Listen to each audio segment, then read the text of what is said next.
ఆశా వర్కర్ల న్యాయమైన సమస్యలు పరిష్కరించాలని విజయవాడలో చేపట్టిన మహాధర్నాను విఫలం చేసేందుకు జిల్లా వ్యాప్తంగా పోలీసులు బరితెగించారు. మహిళలైన ఆశా వర్కర్లను అత్యంత దుర్మార్గంగా పోలీస్ స్టేషన్లో నిర్బంధించటం, ఇళ్ల వద్ద పోలీసు నిఘా పెట్టి వారిని ఇబ్బందులకు గురి చేయటం, విజయవాడ వెళ్తున్న వారిలో బస్సుల్లో నుండి దింపి అరెస్టు చేయటం వంటి చర్యలకు పాల్పడ్డారు. AP ASHA workers union CITU రాష్ట్ర కమిటీ పిలుపులో భాగంగా చేపట్టిన ఈ ఆందోళనపై పోలీసులు ఉక్కుపాదం మోపారు. అయినప్పటికీ ఆశా వర్కర్లు వందల సంఖ్యలో తమ నిరసన తెలియజేసినందుకు విజయవాడకు బయలుదేరి వెళ్లారు. ప్రభుత్వం, పోలీసులు ఎన్ని ఆటంకాలు పెట్టినా వెనుకడుగు వేయకుండా బయలుదేరారు. పోలీసులు కలపరు టోల్గేట్ వద్ద వందల సంఖ్యలో ఆశా వర్కర్లను అరెస్టు చేసి నిర్బంధించారు. ఏలూరులో అన్ని పోలీస్ స్టేషన్లో కూడా ఇదే విధంగా ఆశా వర్కర్లను నిర్బంధించారు. ఏలూరులో జిల్లా సిఐటియు కార్యాలయాన్ని పోలీసులు స్వాధీనంలోకి తీసుకుని జిల్లా వ్యాప్తంగా అన్ని మండలాల్లో సిఐటియు నాయకులు ఆశా వర్కర్లను బలవంతంగా పోలీస్ స్టేషన్ కి తరలించే చర్యలకు పాల్పడ్డారు. ఈ సందర్భంగా ఆశా వర్కర్ భారతి మాట్లాడుతూ ఆశా వర్కర్లు అడుగడుగున న్యాయమైన డిమాండ్లను తక్షణమే పరిష్కరించాలని, ఆశా వర్కర్లకు కనీస వేతనం అమలు చేయాలని, సెలవులు వేతనంతో కూడిన మెటర్నరీ లీవ్ ను అమలు చేయాలని, రిటైర్ అయిన ఆశాలకు ₹1 పరిహారం ఇవ్వకుండా ఇంటికి పంపిస్తున్నారని, వారికి 5 లక్షల రిటైర్మెంట్ బెనిఫిట్ ఇవ్వాలని, వర్కర్లకు సంక్షేమ పథకాలు అమలు చేయాలని, గ్రూప్ ఇన్సూరెన్స్ సౌకర్యం కల్పించి ఆదుకోవాలని అన్నారు. ఆశా వర్కర్లు చనిపోతే ₹1 కూడా పరిహారం ఇవ్వటం లేదని, వారి కుటుంబాలను ఆదుకుని ఒకరికి ఉద్యోగం ఇవ్వాలని విజ్ఞప్తి చేశారు. ఆశా వర్కర్ల సమస్యలు పరిష్కరించకుండా ప్రభుత్వం ఇటువంటి తప్పుడు చర్యలకు పాల్పడితే రానున్న ఎన్నికల్లో ప్రజలే తగిన గుణపాఠం చెప్తారని హెచ్చరించారు.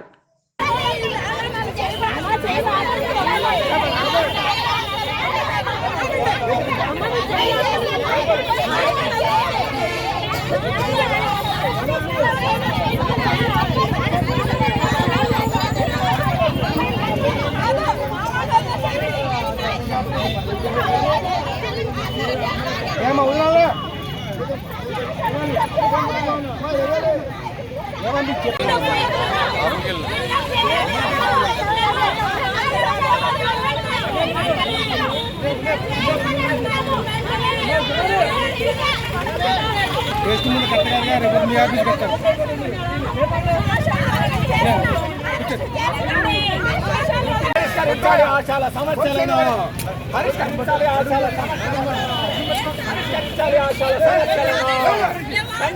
ఆశాల సమస్యలను ఖండించండి. అక్రమ అరెస్టులను ఖండించండి. అక్రమ అరెస్టులను ఖండించండి. అక్రమ అరెస్టులను ఖండించండి. అక్రమ అరెస్టులను ఆఫీసుకి వెళ్ళండి. లేదా మేము కూడా చేసి వెళ్ళాల్సి మూచే అందరూ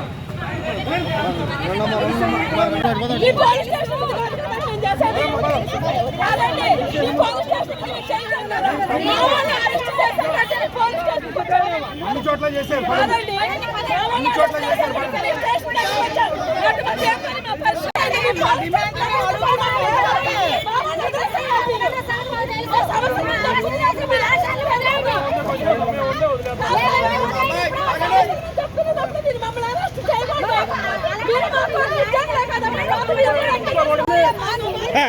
పక్కన